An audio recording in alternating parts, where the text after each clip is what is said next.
Aujourd'hui, nous allons parler du qualificatif Christ, celui qu'on appelle Christ, dont on appelait Jésus aussi Christ.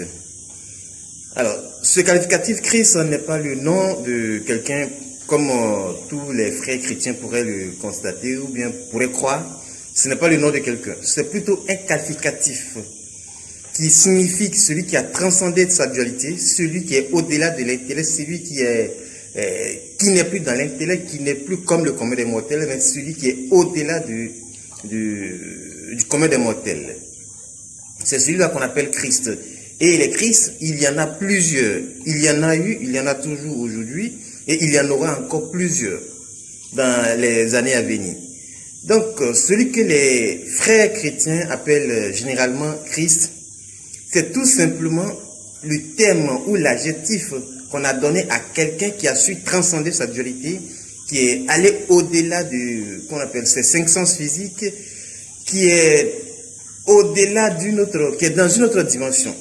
C'est celui-là qu'on appelle, que les chrétiens ont appelé Jésus-Christ. C'est pourquoi on dit d'ailleurs Jésus le Christ. Sinon, normalement, comme la Bible même, elle le dit, son nom, c'est qu'on appelle, d'après les révélations, quand Dieu a révélé à l'ange d'aller dire à Marie qu'elle va accoucher d'un enfant qui s'appellerait Emmanuel. Normalement, le gars, son nom, c'est Emmanuel, qui signifie que Dieu est avec nous.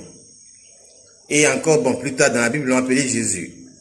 Ok, Jésus de Nazareth, c'est pourquoi on dit Jésus de Nazareth ou Jésus, fils de Marie.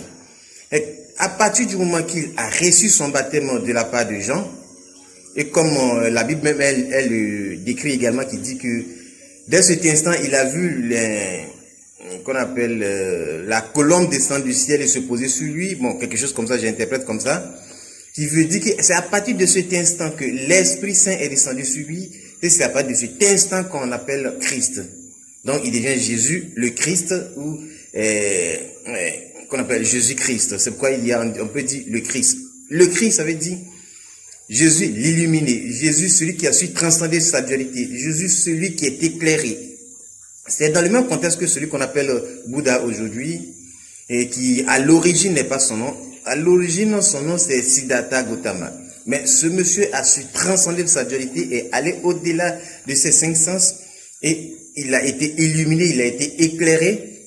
Voilà pourquoi on l'appelle Bouddha. Donc, tous ceux qui sont allés au-delà de leurs cinq sens naturels ou au-delà, qui ont su transcender leur dualité, on peut soit les appeler Christ ou soit les appeler Bouddha. Alors, ces deux noms ne sont pas, ou ces deux adjectifs, ces deux qualificatifs ne sont pas les noms de personnes précises, mais c'est plutôt des noms ou des qualificatifs de ceux qui ne sont pas dans l'intellect comme le commun des mortels, c'est ceux qui ont su transcender leur dualité, c'est ceux qui sont au-delà de l'intellect. Alors, comme je l'ai dit, il y en a eu plusieurs, il y en a encore aujourd'hui et il en aura plusieurs encore dans le monde.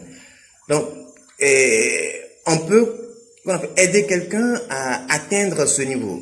C'est d'ailleurs ce qu'on appelle beaucoup de prêtres africains le font. Ceux qu'on appelle, les autres les appellent de façon vulgaire les marabouts. Ça, c'est une appellation vulgaire. De façon normale, on les appelle les prêtres africains. Certains ont des objectifs ou des intentions désagréables. Mais, à la base, ces gens-là peuvent aider des personnes à atteindre un certain niveau. Peuvent aider des personnes à transcender de leur dualité. C'est cela qu'on appelle les prêtres. D'ailleurs, ceux qu'on voit dans les églises aujourd'hui qui se disent prophètes aujourd'hui, c'est auprès de ces prêtres africains que ces gens-là vont acquérir leur puissance. C'est pourquoi d'ailleurs, quand ils sont même dans les églises, ils peuvent même plus qu'on appelle transmettre ces puissances à un membre de l'église. Parce qu'ils savent que, en réalité, eux-mêmes, ils n'ont aucune connaissance de la chose. Et ces choses-là ont été transmises tout simplement par des prêtres africains. Voilà pourquoi quand vous entendez souvent sur les réseaux sociaux, on parle des marabouts qu'ils ont, qu'on appelle débusqués, qu'on peut dire qu'ils peuvent citer soit les prêtres, soit les pasteurs, soit les hommes de Dieu, quand il dit les hommes de Dieu au nouveau christianisme. Voilà, tous ceux-là vont s'abreuver auprès de ces prêtres africains pour pouvoir avoir cette puissance, pour pouvoir transcender de leur dualité, pour pouvoir être illuminés, pour pouvoir être éclairés. Donc, les termes comme être illuminé. Donc, il y a une secte qu'on appelle aujourd'hui les Illuminatis. Ça ne veut pas dire que ce sont des sorciers. Mais ce sont des gens qui sont tout simplement éclairés. C'est au même titre que qu'on appelle quelqu'un qu'on appelle un Bouddha. C'est au même titre que quelqu'un qu'on appelle Christ. Ce ne sont pas des noms qu'on attribue tout simplement, mais des gens qui ont su transcender leur dualité, des gens qui sont allés au-delà de leurs cinq sens physiques, des gens qui ne sont plus dans l'intellect.